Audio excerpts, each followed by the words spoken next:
सो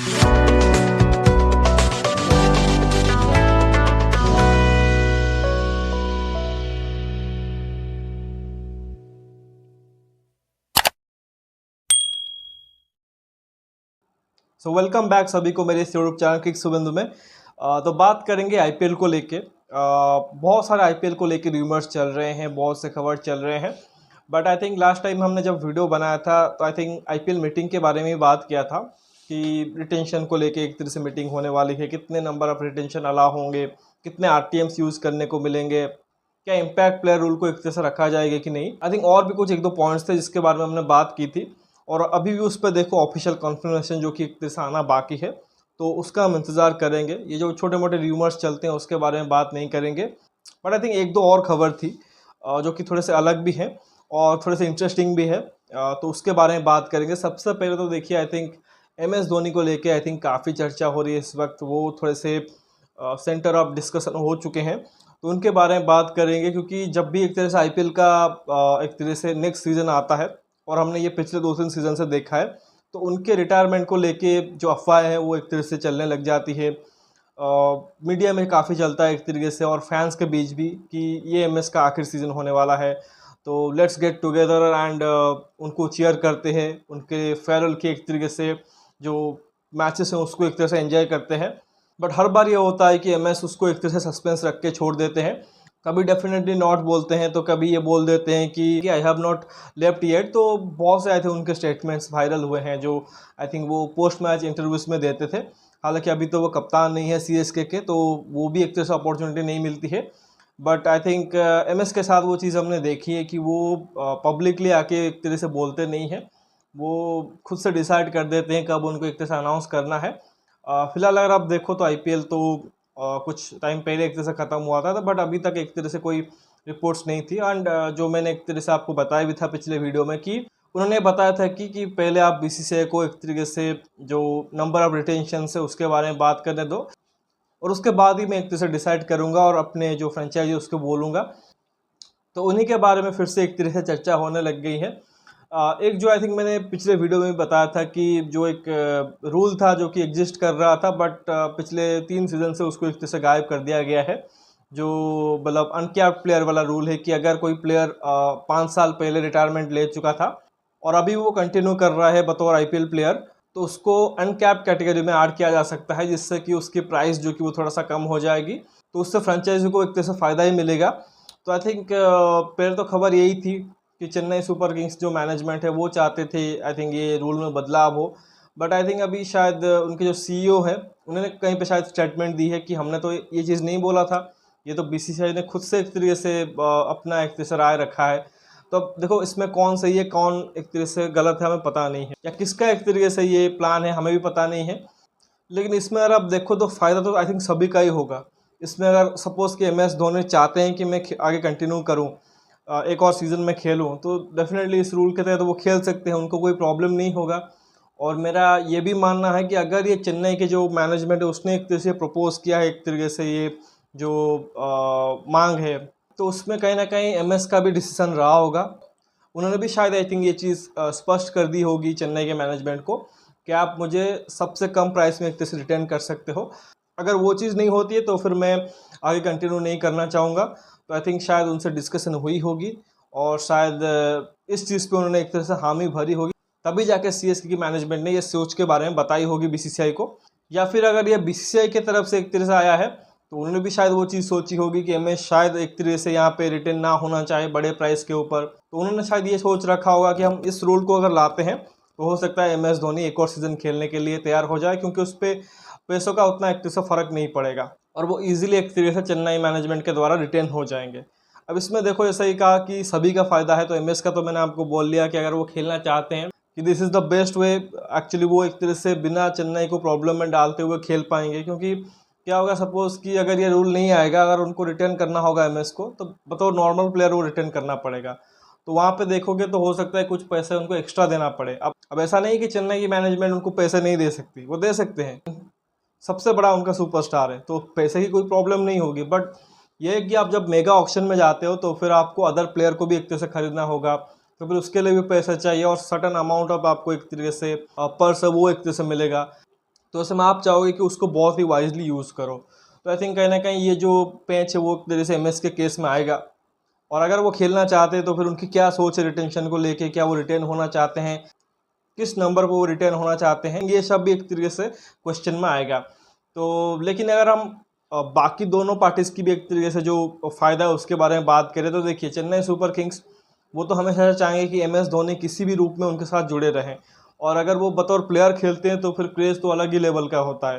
मतलब आप देख सकते हो पिछले 1-2 सीज़न में जिस तरह से फैंस ने उनको सेलिब्रेट किया है, चाहे 2023 जिसमें वो चैंपियन बने थे, या फिर 2024 में भी जिस तरह से उनको एक तरह से रिसेप्शन मिला था फ्रॉम एवरी ग्राउंड।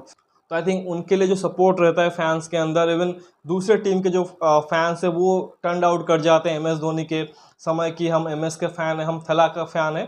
तो आई थिंक ये चीज़ एक तरीके से सी एस के मैनेजमेंट के लिए एक तरह से बड़ी चीज़ होगी। एंड ऑब्वियसली अगर हम बीसीसीआई की तरफ से भी सोचें, आई थिंक वही फ़ायदा उनको भी मिलेगा, क्योंकि एम एस धोनी खुद से एक बहुत बड़े ब्रांड है। मतलब इंडियन टीम के साथ फिर भी आप देखो, अगर बड़े नाम नहीं भी होंगे या कुछ प्लेयर चले भी जाएंगे तब भी एक तरह से फैंस जुड़े रहेंगे, क्योंकि वो इंडियन टीम की बात है, वो देश को रिप्रेजेंट कर रहे होते हैं। बट जब आप फ्रेंचाइज क्रिकेट खेलते हो तो फिर वो प्लेयरों के साथ वो एक तरीके से एसोसिएशन होता है ज़रूर फैंस का। एंड बहुत से फ्रेंचाइजी ऐसे हैं जिनको सिर्फ बड़े प्लेयरों के नाम के वजह से एक तरह से सपोर्ट किया जाता है। फॉर एग्जांपल आरसीबी जैसे है। अब आरसीबी के लिए आप देखो तो विराट कोहली वहाँ पे बहुत बड़े नाम है। द मोमेंट वहाँ पे विराट नहीं रहेंगे, मतलब कि जब वो एक तरह से आईपीएल से रिटायरमेंट ले लेंगे तो उसके बाद हो सकता है आरसीबी की उतनी वैल्यू ना हो जो फैंस हैं उनके बीच। And same goes with Chennai Super Kings and also with Mumbai Indians, क्योंकि मुंबई के साथ भी अगर आप देखो दिस सीजन जो घटा, जब उन्होंने रोहित को एक तरह से कैप्टन से हटाया, हार्दिक को ले आए, किसी ने एक तरह से उसको पॉजिटिव वे में नहीं लिया। हार्दिक के साथ बोइंग हुई, उनको रेगुलरली ट्रोल किया गया, मुंबई की जो परफॉर्मेंस रही वो भी बहुत ही ख़राब रही। तो पूरा सीज़न आपने किस तरह से देखा कि जो मुंबई के फैंस है या रोहित के फैंस हैं उन्होंने उस चीज़ को एक्सेप्ट ही नहीं किया। ये आईपीएल में होता है और ये सीएसके के साथ भी हो सकता है। तो जैसा ही कहा कि चेन्नई की फ्रेंचाइजी को भी बहुत अच्छे तरीके से पता होगा कि जितने हमारी फ़ैन बेस है, जितनी हमारी एक तरह से सपोर्ट यहाँ पे रहती है, वो तो काफ़ी हद तक कम हो जाएगी अगर चेन्नई के साथ एमएस जुड़े नहीं रहते हैं और खेलने आते हैं। तो ऑब्वियसली उसका एक तरह से और भी ज़्यादा वैल्यू बढ़ जाता है।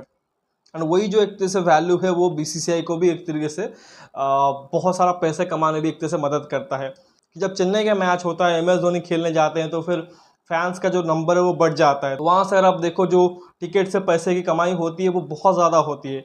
और वही अगर आप देखो जब बड़े खिलाड़ी खेलते हैं, someone like Rohit, Virat, M S, तो वहाँ पर आप देखो स्पॉन्सर्स जो ब्रांड्स होते हैं उनकी भी कमी नहीं होती है। वो भी आईपीएल के साथ जुड़ना चाहते हैं, वो भी बोर्ड के साथ जुड़ना चाहते हैं। तो फिर ये एक तरीके से जो आईपीएल जो एक तरह से बिजनेस मॉडल है जो फ्रेंचाइजी है उनके लिए, या कहें बीसीसीआई के लिए भी, जिससे वो पैसा कमाना चाहते हैं, तो ये जो बड़े नाम्स होते हैं उनको वो कहीं ना कहीं एक तरह से हेल्प करते हैं।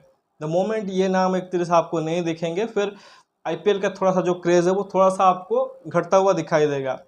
आई थिंक वो चीज़ चेन्नई मैनेजमेंट के साथ साथ बीसीसीआई को भी पता होगा कि अगर एम एस धोनी कंटिन्यू करते हैं खेलना तो हमारे लिए और भी ज़्यादा फ़ायदेमंद ही होगा। आपने देखा होगा कि जब एम एस धोनी बैटिंग करने आते हैं, भले ही वो 1-2 ओवर के लिए हो, तो जो एक तरीके से टीवी की जो एक तरह से व्यूअरशिप है, या डिजिटल में भी एक तरह से जो मोबाइल लैपटॉप पे हम देखते हैं उसकी भी जो व्यूअरशिप है वो बहुत ज़्यादा हाई हो जाती है, स्पेशली उनके 1-2 छक्के देखने के लिए। तो वहाँ पे देखो ब्रॉडकास्टर को भी एक तरह से फ़ायदा मिलता है। तो आई थिंक सब कुछ एक तरह से कनेक्टेड है।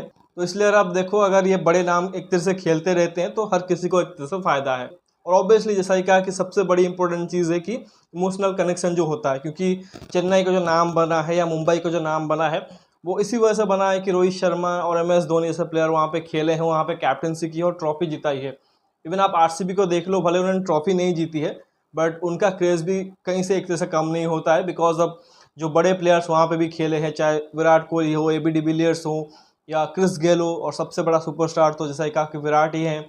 इवन वो कप्तानी नहीं कर रहे हैं अगर आप देखो पिछले 1-2 सीज़न से, उसके बावजूद वो उस टीम के मेन प्लेयर हैं और वो कंटिन्यू करेंगे अगले जितने सीज़न तक आरसीबी के साथ वो जुड़े रहेंगे।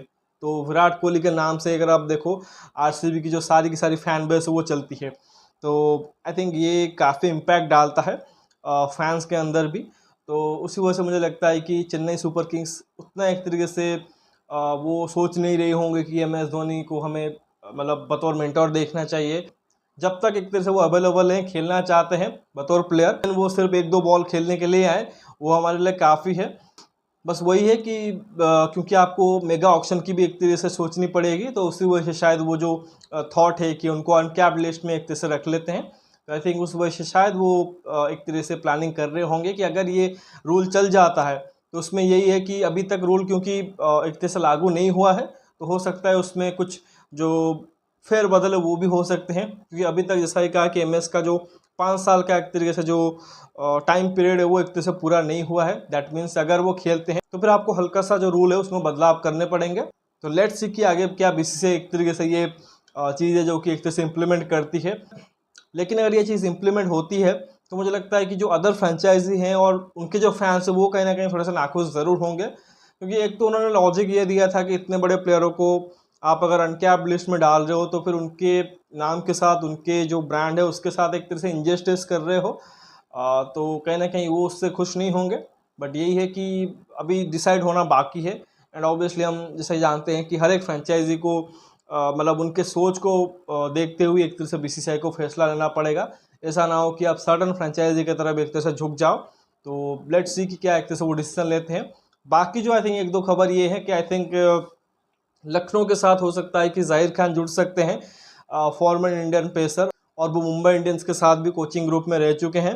काफ़ी एक तरह से सक्सेस भी वहाँ पे उनको मिली है। तो आई थिंक लखनऊ में अगर आप देखो गौतम गंभीर के जाने के बाद वो स्पॉट एक तरह से वैकेंट है, एंड उनके ना होने का एक तरह से आप नतीजा देखिए कि फर्स्ट टाइम अगर आप देखो एलएसजी टॉप 4 से बाहर है। पिछले 2 सीजन में वो टॉप 4 में थे जहाँ पे गौतम गंभीर जुड़े हुए थे। तो कहीं ना कहीं आई थिंक एलएसजी की सोच सही है, क्योंकि आप चाहते हो कि एक इंडियन प्लेयर जो कि रिसेंट टाइम्स में इंडियन टीम से खेला हुआ हो, उसको अच्छा खासा नॉलेज हो इंडियन प्लेयरों का, तो वो अगर कोचिंग सेटअप में रहता है किसी भी रोल में तो आइडियली वो एक तरह से हेल्प करेगा टीम को। तो आई थिंक उस वजह से उन्होंने गौतम गंभीर को रखा था, बट अब क्योंकि वो नहीं है तो आई थिंक कहीं ना कहीं वो सोच रहे हैं कि ज़हीर खान को ऐड कर दिया जाए। अब देखना पड़ेगा कि क्या ज़हीर खान एक तरह से वहाँ पे अपनी एक तरह से जो इंटरेस्ट है वो दिखाते हैं और वहाँ पे चलते हैं, और अगर वो वहाँ पे ज्वाइन करते हैं तो फिर ये भी इंटरेस्टिंग रहेगा किस तरह से वो एलएसजी के जो बॉलिंग लाइनअप है उसको हेल्प करेंगे। तो आई थिंक ये एक खबर थी, और आखिर में एक और खबर थी जो आई थिंक एक इंटरव्यू से आया है। आई थिंक रिंकू सिंह ने कहीं पे शायद बोला है कि मैं अगर केकेआर के द्वारा रिटर्न नहीं होता हूँ और ऑक्शन में जाता हूँ तो फिर मैं पसंद करूँगा आरसीबी से खेलना। ऑब्वियसली आपको पता है कि विराट के साथ उनका जो एक तरह से कनेक्शन है, उनसे वो लगातार बैट की डिमांड करते रहते हैं, एंड ऑब्वियसली विराट कोहली तो सबके चाहते हैं। तो आरसीबी जैसी फ्रेंचाइजी इतनी मतलब लॉयल फैन बेस वाली फ्रेंचाइजी है, इतनी तगड़ी टीम है, इतनी सपोर्ट रहती है, तो उससे तो हर एक प्लेयर एक तरह से खेलना चाहेगा। तो लेट्स सी कि एक तरह से रिंकू सिंह क्या केकेआर के द्वारा रिटर्न होते हैं कि नहीं। मतलब मुझे तो लगता है 100% केकेआर उनको रिटर्न करेगी। इनफैक्ट हो सकता है कि उनको सबसे पहला एक तरह से पिक रखे। आप नहीं चाहोगे कि एक इंडियन फिनिशर जो कि अपने प्रेफर्ड पोजीशन पे बहुत अच्छा कर रहा है उसको एक तरह से आप जाने दो। बहुत कम प्राइस में एक तरह से अभी वो एक तरह से केकेआर के लिए खेल रहे थे, जो हमने आई थिंक अभी रिसेंटली देखा है कि जिस तरह से उनकी परफॉर्मेंस रही है। तो कहीं ना कहीं अगर वो ऑक्शन में आते हैं तो फिर 10 के 10 टीमें उनके लिए भिड़ जाएंगी, क्योंकि वो जैसा ही कहा कि वो जिस रोल में खेलते हैं बहुत ही रेयर है उस टाइप का प्लेयर मिलना उस बैटिंग पोजीशन में, स्पेशली अगर आप इंडियन में ढूंढें तो आई थिंक उनके लिए तो एक तरह से पर्स खाली की जाएंगी। तो उसी वजह से मुझे लगता है कि केकेआर कोई भी चांस लेना नहीं चाहेगी even if RTM is allowed. तो उस वजह से मुझे लगता है कि जो उनके फर्स्ट 2 पिक्स होंगे उसमें वो रिंकू सिंह को फीचर करेंगे। तो उनका जो एक तरह से सोच है कि मैं अगर केकेआर से रिटर्न नहीं होता हूँ तो मैं आरसीबी में जाऊँगा, तो आई डोंट थिंक कि केकेआर वो गलती करेगी। So will see Rinku to continue with KKR. तो फिलहाल तो आई थिंक यही एक तरह से खबर है। बाकी जैसा ही कहा जब भी एक तरह से ऑफिशियल अनाउंसमेंट होता है कितने नंबर ऑफ रिटेंशन आएंगे, कितने नंबर ऑफ आरटीएम यूज़ हो सकते हैं, तो उसके बारे में ज़रूर बात करेंगे। अभी अगर हम अपने मन के हिसाब से अगर बोल देंगे कि इतने रिटर्न होंगे, ये खिलाड़ी रिटर्न हो सकते हैं, फिर उसका कोई फ़ायदा नहीं है। द मोमेंट आई थिंक वो ऑफिशियल आ जाएगा कि इतने नंबर ऑफ खिलाड़ी जो कि वो रिटर्न हो सकते हैं और इतने नंबर ऑफ प्लेयर्स जो कि वो आरटीएम के थ्रू भी एक तरह से रह सकते हैं, और उसके बाद यार अब देखो उस पर्टिकुलर नंबर को लेके हम ये सोचेंगे कि कौन से खिलाड़ी हैं जिनको एक तरह से वो रोक सकते हैं। तो उसका एक तरह से इंतजार करिए। फिलहाल इस वीडियो बस इतना ही। वीडियो को लाइक ज़रूर करिए और साथ ही चैनल को सब्सक्राइब जरूर कर दीजिए और दोस्तों को शेयर भी कर दीजिए। बाकी अगर कोई एक तरह से फीडबैक देना चाहते हैं कमेंट सेक्शन में ज़रूर दीजिए। बाकी आपका क्या राय है? आई थिंक ये जो एमएस धोनी का जो एक तरह से चर्चा हो रहा है, क्या वो रूल को एक तरीके से फिर से लागू करना चाहिए? क्या एमएस धोनी को अगला सीज़न खेलना चाहिए? उस सब के बारे में जो भी एक तरह से आपका राय है वो दीजिए। बाकी नोटिफिकेशन की घंटी दबा लीजिए ताकि हर एक वीडियो की अपडेट आपको टाइम पे मिलती रहे। मिलते हैं अगले वीडियो में, तब तक के लिए धन्यवाद। जय हिंद।